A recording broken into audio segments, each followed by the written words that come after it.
पिछली वीडियो में आपने सूर्यकांत त्रिपाठी निराला की कविता खेत जोत कर घर आए हैं की व्याख्या देखी। आज के इस वीडियो में हम देखेंगे स्नेह निर्झर बह गया है कविता की व्याख्या।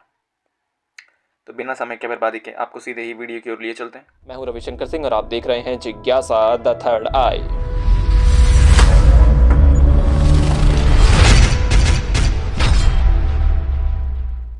यह कविता स्नेह निर्झर बह गया है निराला के काव्य संग्रह अणिमा से संकलित है।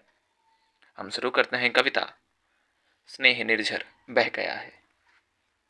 स्नेह निर्झर बह गया है, रेत ज्यों तन रह गया है। आम की यह डाल जो सूखी दिखी, कह रही है अब यहाँ पिक या शिखी। नहीं आते पंक्ति में वह हूँ लिखी, नहीं जिसका अर्थ जीवन दह गया है। दिए हैं मैंने जगत को फूल फल, किया है अपनी प्रभा से चकित चल। पर अनश्वर था सकल पल्लवित पल, ठाट जीवन का वही जो ढह गया है। अब नहीं आती पुलिन पर प्रियतमा, श्याम तृण पर बैठने को निरुपमा। बह रही है हृदय पर केवल अमा, मैं अलक्षित हूँ यहीं कवि कह गया है। मैं अलक्षित हूँ यहीं कवि कह गया है। तो यह थी कविता स्नेह निर्झर बह गया है। अब हम इसकी व्याख्या देख लेते हैं। निराला की यह कविता उनके द्वारा लिखी गई अनेक निराशापूर्ण कविताओं में से एक है। निराला की अनेक कविताओं में निराशा का स्वर प्रखर होकर दिखाई देता है। उन्हीं में से एक है आज की यह कविता स्नेह निर्झर बह गया है।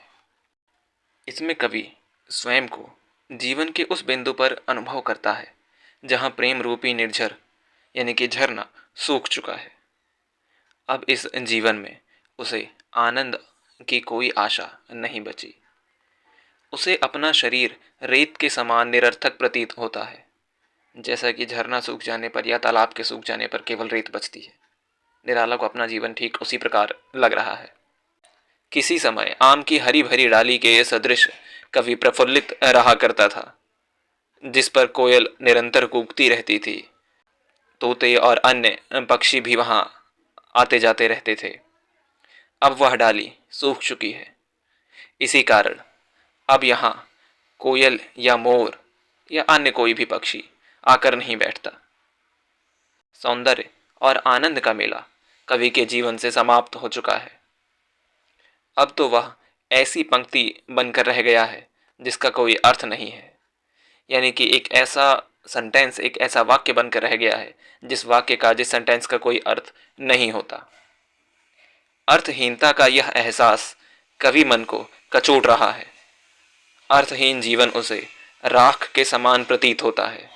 स्वयं की तुलना रचनाकार उन पेड़ पौधों से करते हुए कहता है कि जब तक संभव था मैंने फल फूल के रूप में अपना सर्वस्व न्यौछावर किया, परंतु आज जब ठाट नहीं रहे तब उसी समाज के लिए मैं व्यर्थ हो गया हूं।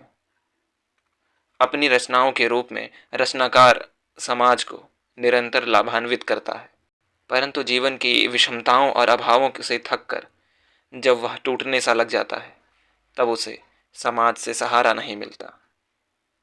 वह गुमनामी के अंधेरों में खोने के लिए विवश हो जाता है और स्वयं को अलक्षित अनुभव करने लगता है। निराला की यह कविता बताती है कि सुख के समय सभी लोग साथ होते हैं, किंतु दुख के समय अधिकांश लोग साथ छोड़कर चले जाते हैं। अब हम देखते हैं निराला की इन पंक्तियों का, इस कविता का, स्नेह निर्झर बह गया है कविता का मूल भाव।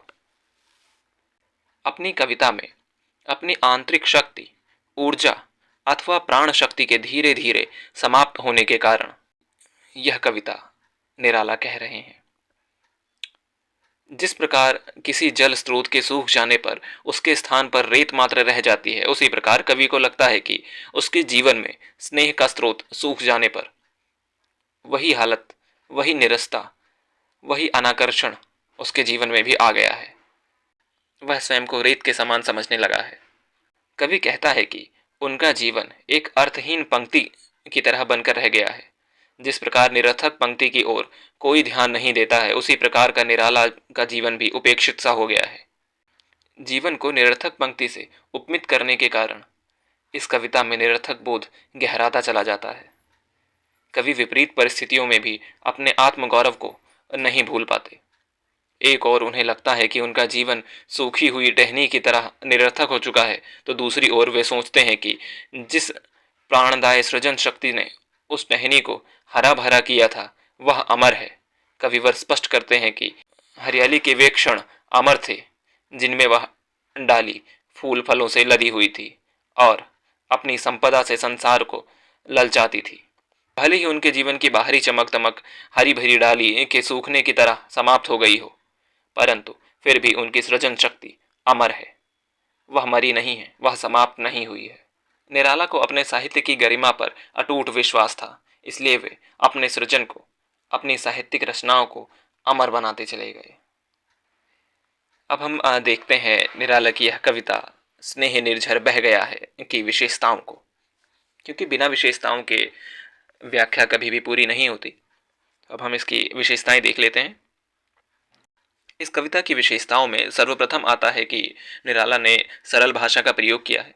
दूसरा पॉइंट है प्रतीकात्मक कविता, क्योंकि निराला ने निर्झर यानी कि झरने से और आम की डाली से स्वयं की तुलना की है, इसलिए इसमें प्रतीकात्मकता है।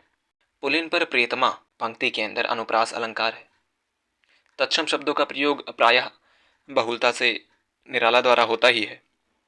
और इस कविता में गीता गुण विद्यमान है, क्योंकि इस पूरी कविता में लयात्मकता है।